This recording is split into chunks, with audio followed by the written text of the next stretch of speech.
Sodor was still in considerably its early days. And, obviously, seeing there was no express route yet, every day, a small engine and a small train would begin their route down the main line.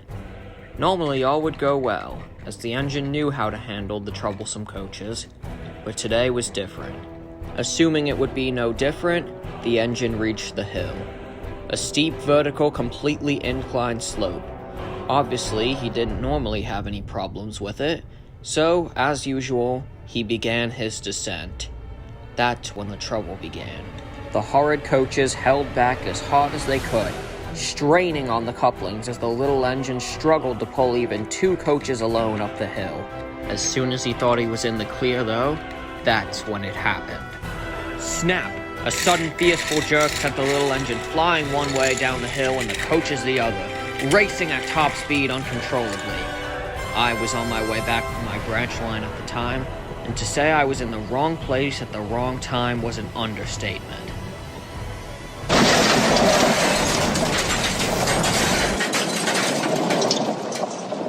That was the scariest and deadliest railway accident I have and hopefully will ever witness.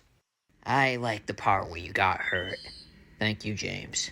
Puh, if you ask me, it's just another example of the pure atrocity of coaches. Yeah, coaches may be smarter and cleaner to pull, but they're no one's friends.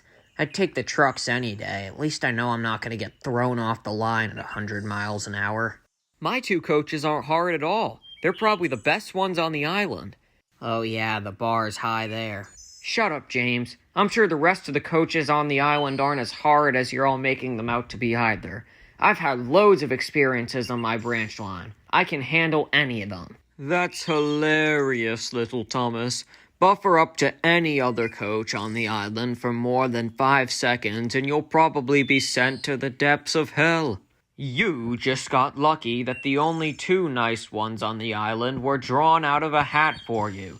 I am truly the only engine who knows how to handle coaches. I pull the express, after all. Yeah, get your smoke box wiped clean, Thomas. A little tank engine couldn't handle coaches for more than a minute. Now, you 2 knock it off. Thomas may be a little overconfident, but with the work he's done on his branch line, I'd say he's done good.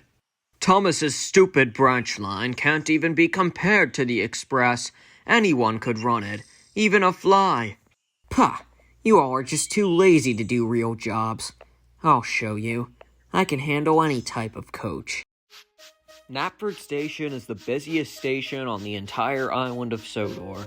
Every morning, all the trains gather there to collect their goods and take them to their designated spot. To avoid any possible mix-ups, all of the engines are given their own specific line to collect their coaches or goods. Thomas's coaches are put onto one line, and Gordon's coaches are put onto another. However, today, Thomas had gotten out of the sheds first and pulled in front of the switch before Gordon, so they were now on opposite lines. Switch lines now, little Thomas. You're blocking the express. But Thomas had decided to be cheeky, and he had his own little plan in mind. All of the other engines were ready to go with their goods, and the guard blew his whistle. Thomas, you little moron, are you deaf? Move out of the way now so I can collect my coaches. I can't afford to be late. Don't worry, Gordon. The express won't be late. Can't handle coaches, can I? Well, let's just see how I handle this. Before anyone else could say or think, Thomas was coupled and with a great heave pulled away with the express. Gordon was in utter disbelief. Thomas, you egghead! Get back here with my coaches! But Thomas was already out of sight, racing through Elsbridge Station. Thomas had gotten the express. Gordon was infuriated. He didn't even know what to think. Neither did Henry or James. But they didn't have to think for long because the guard spoke up. Well, if Thomas has taken the express, we can't leave this train here. It's already past scheduled. You'll have to take it then, Gordon. Me?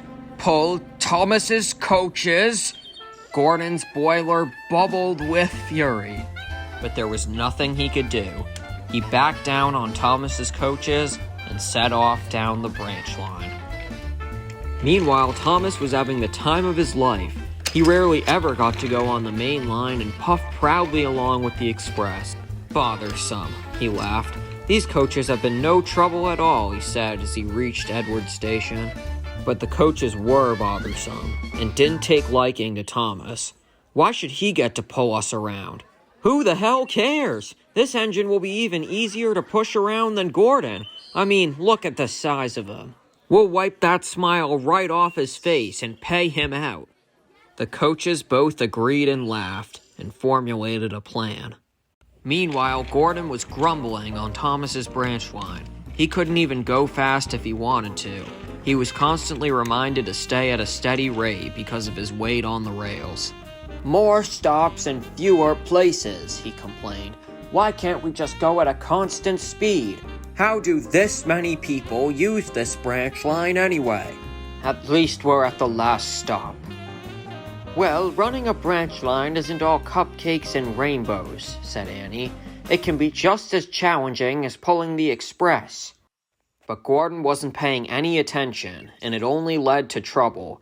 As soon as he thought all the passengers had finally disembarked, he became too impatient. He didn't even realize he was still coupled to the coaches and raced away. Not only was he not paying attention to his speed, but the points hadn't been set away from the Farquhar quarry. Gordon, with Annie and Clarabelle still in tow, raced around the quarry's narrow curves. His bogey wheels immediately left the rails and he slid onto his side. Gordon would have to wait to be lifted back onto the rails, and Annie would have to go to the works yard to be repaired. All the while, Thomas was approaching the dreaded hill with the express. The coaches saw their chance for trickery as Thomas began to struggle pulling them up the hill. Must keep going, he thought. Now's our chance, they said. As soon as Thomas reached the top of the hill, they began to hold back and he slipped. Then, as almost an exact retelling of Edward's story, as soon as Thomas pulled over the top, the coaches snapped the coupling. Oh no, said Thomas. This is kinda bad. The coaches flew down the hill as the passengers screamed. At the same time, Gordon had finally been lifted back onto the rails and was pulling through the loop to the main line to see if he could catch up with Thomas's train. Suddenly, there it was. Oh my goodness, said Gordon. He didn't have much time to act, so he quickly pulled onto the main line and quickly slowed himself down to match the speed of the coaches. He buffered up, and his heavy weight slowed the train to a stop. Thomas finally caught up and saw Gordon.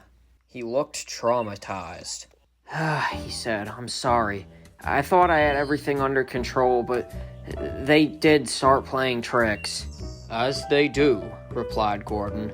Ah, well, Thomas, you know what? We live and learn. I had some mishaps of my own on your branch line as well. I guess it is true that it's just as important as the express. But if I hadn't been cheeky and rushed away with your express, you wouldn't have had to do my job. It was stupid. Someone could have gotten hurt. Well, Thomas, I suppose you did think that you knew everything about coaches. I probably would have taken on a train if I had thought that. But the good thing is, you will get to experience them for real this time. You'll have to use another coach while Annie is being repaired. It's a long story. Well, I gotta say, pulling the express is a tough job. I don't know how you do it every day, Gordon. Well, I guess what we both said about our jobs being hard are both true.